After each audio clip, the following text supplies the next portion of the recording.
Serenity is a wonderful look into the Firefly universe. It stands up as both an independent film and a series finale for the television show. By achieving both of those standards simultaneously, it really sets itself apart from those other TV movies like X-Files, Battlestar Galactica, or any of the Star Trek films. We get a fully developed universe that is just the backdrop to this incredibly interesting story that unfolds in front of us. It manages to play with some complex themes of righteousness, innocence, and good versus evil, but it doesn't ever hamper itself or bog itself down by giving nods to the franchise. All of the actors have immersed themselves into these roles well before the making of this film, so their performances are top-notch. In fact, pretty well everyone involved knew that this was going to be their last chance to show this universe off. So you really get the feeling that everyone put their best foot forward and put absolutely everything they could into making this the best movie it could be. Whether you give a shit about Firefly or not, doesn't matter. I watched this before I had seen Firefly and I enjoyed it, and I still enjoy it after having watched the entire series. The end result is that Serenity proves to be one of the best TV adaptation movies ever made. Edge of Tomorrow is Groundhog's Day meets Independence Day. Tom Cruise's character keeps repeating the same day over and over, trying to find a way to beat back the alien invaders, only to die and wake up and try it over again. It proves to be an exceptionally well done sci-fi action film that keeps the action moving while giving us enough neat sci-fi stuff to go, ooh, that's cool. It doesn't really have much of a thematic point, but it's well made and coherent, which is more than most sci-fi films bother to do anymore. All of the science seems almost believable, and that's the way you want it to be. Plus, it's just really fun to watch Tom Cruise die like 50 plus times. So, The Martian is a one-man show where Matt Damon tries to survive on Mars by doing crazy random science. The best way I've heard this film described is it's like you took that one scene from Apollo 13 where the group of engineers have to turn a bunch of random junk into a CO2 filter, and then you made an entire film around that concept. If you don't like Matt Damon, you're not going to enjoy this film, but it's fun to watch him screw around with a bunch of different gadgets and try to create all these random things. It doesn't really excel at any particular aspect of film, but it does everything good enough. It's a fun ride with nice highs and lows of drama, comedy, and action. It's certainly not Matt's best work, but it's a nice addition.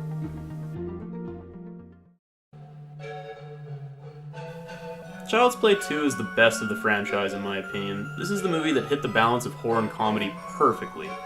The equivalent of Nightmare on Elm Street 3 or Friday the 13th 3. Even if you haven't seen any of the other films in the franchise, you don't really need to. This hits all of the hallmarks of what makes a Child's Play film. Chucky is both malicious and hilarious. While the first one suffers from budget problems and the third one gets too hokey to be taken seriously, 2 meets that balance where it's both scary, funny, and well made. There's a reason that Chucky is an icon of horror that has 6 movies under his belt, and this is the film that best represents that. If you want to get a glimpse into the phenomenon of the Child's Play series, this is the movie to do it. If you watch Child's Play 2 and you don't like it, then you know that the entire franchise is a wash for you.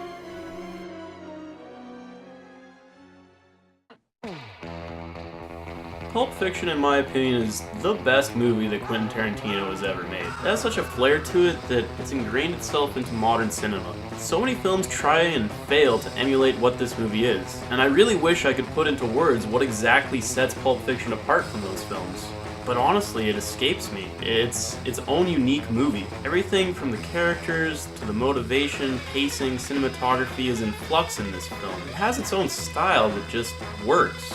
There isn't a traditional 3-act structure or any kind of structure that you can easily define. It just works. Everything comes together to create something special, something you just won't see anywhere else. It can be dramatic, humorous, or horrifying, and actually all of those things at the same time in a couple of scenes. If you consider yourself a film buff, you need to see this. It's a staple of modern cinema now. And if you just enjoy good movies, really consider checking this out. You won't find anything else like it.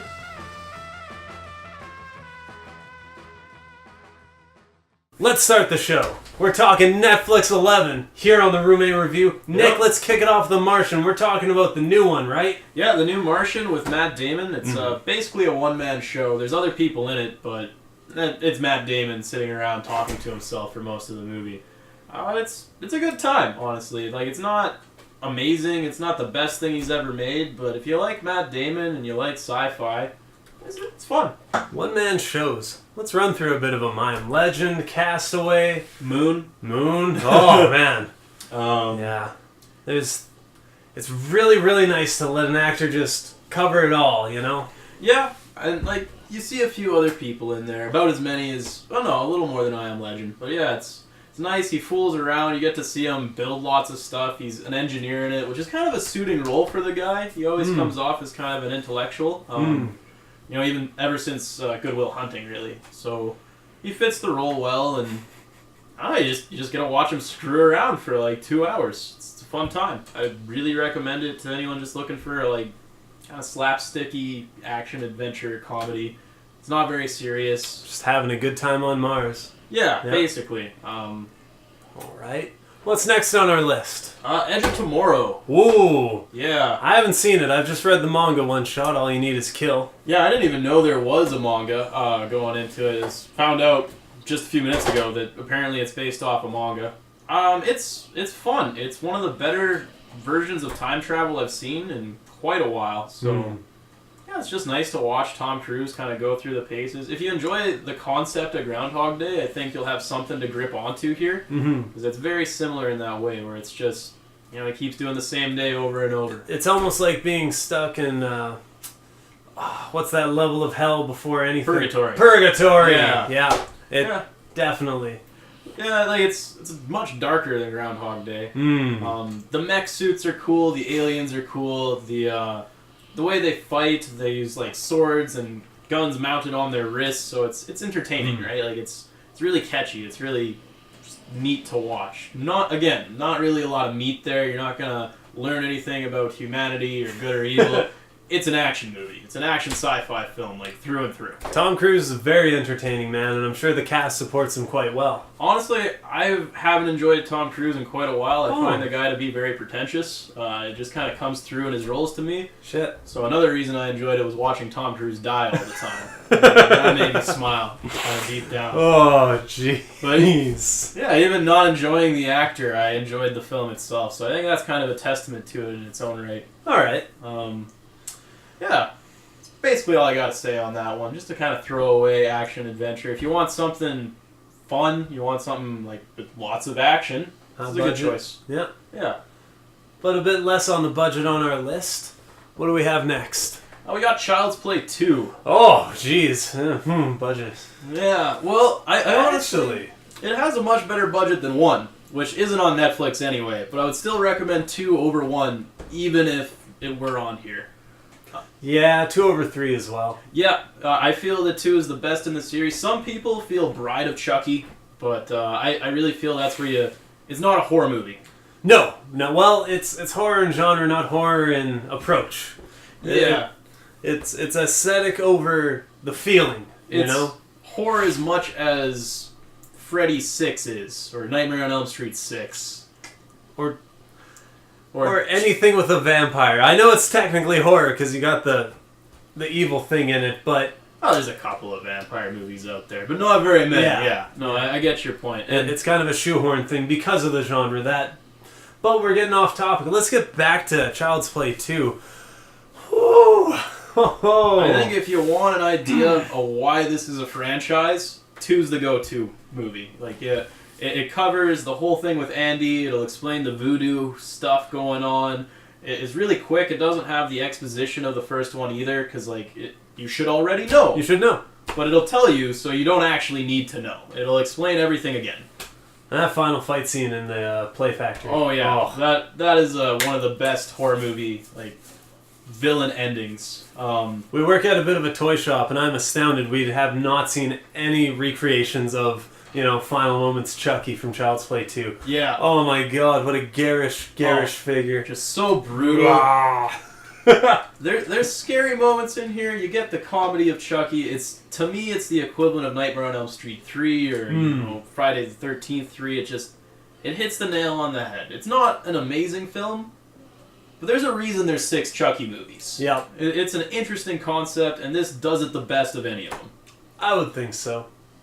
So yeah, that's a good movie. I would recommend, especially if you're a horror fan. If you want to know your horror icons, get in there, watch Child's Play 2. It's part of the franchise, part of the series of franchises, right up there with Freddy and Jason Voorhees, Michael Myers. Definitely above Leprechaun, and Leprechaun's kind of your cutoff to crap. I really feel Chucky stands off as like one of the big icons, you know? Yeah. He's low tier, but he's on there. He makes it into the big guys, you know? Yeah. The ones you should know if you love horror, if you love slashers. But on the lighter side of genre, spin it, Nick.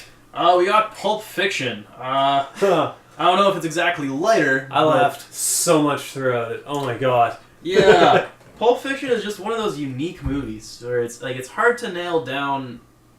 Like, would you call it drama? Would you call it action? A little bit. Would you call it comedy? Would you even call it a early 90s period piece? You know? Would you call it a genre satire of... It's so hard.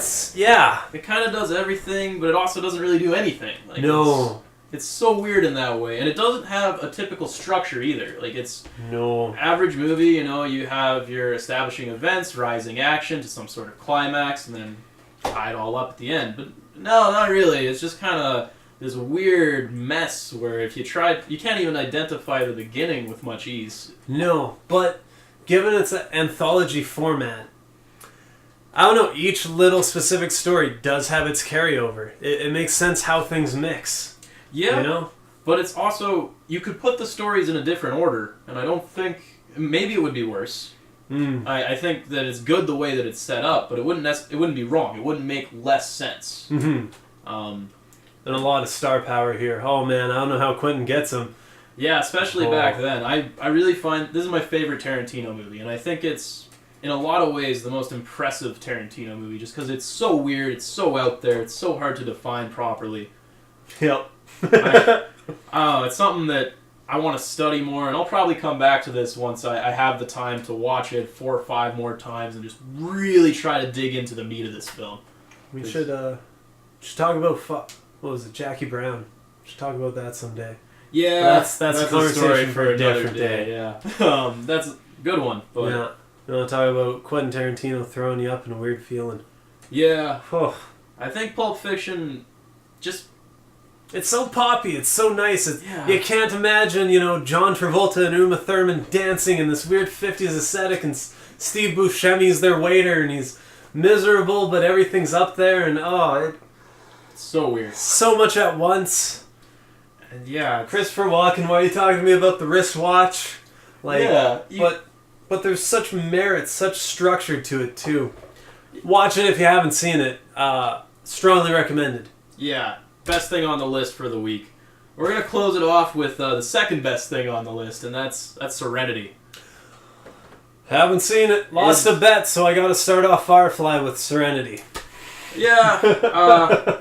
I watched Serenity before I saw Firefly, and I immediately found it to be one of the best sci-fi movies I'd seen, period. I was much younger then, because it came out back in 2005, so 11 years ago. But yeah, I watched it right after it had come out, and it's great. You don't need to have seen Firefly. It's so much better than things like X-Files, Star Trek, and Battlestar Galactica, where you just...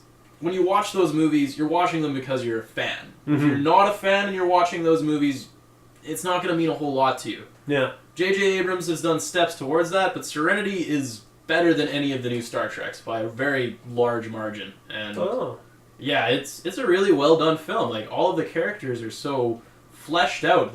Everyone's so committed to their roles. Like, everyone loved this project from start to finish, and it just comes through so well in this movie. Because everyone knew that this is the last hurrah. This is the last chance we get to do this story justice. And man, does it work. Sounds like Whedon's a great boss. Yeah. Everybody seems to like the guy. Yeah. Good God. Definitely the best thing I've seen out of Whedon is Serenity and Firefly. Like, I've seen Buffy the Vampire Slayer, I've seen Angel, I've seen Alien Resurrection, I've seen Cabin in the Woods. But this is the best thing he's done. Like, I don't know anyone that would really argue that if they're aware of his career. He helped on Alien, Resurrection? Yeah. He was one of the screenwriters.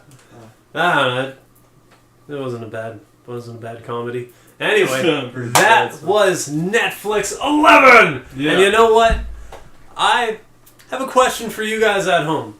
If y'all wanted us to cover a movie that you had seen on Netflix, maybe it's been erased, just name the title below, and hell, that'll really help us figure out what you care to see. We're horror movie guys. We love horror movies. We can I can't wait for October for us to rip through it. But if there's something that you're curious on, like I know there's a lot of weird Asian flavor on that service. Oh, try us. Try me.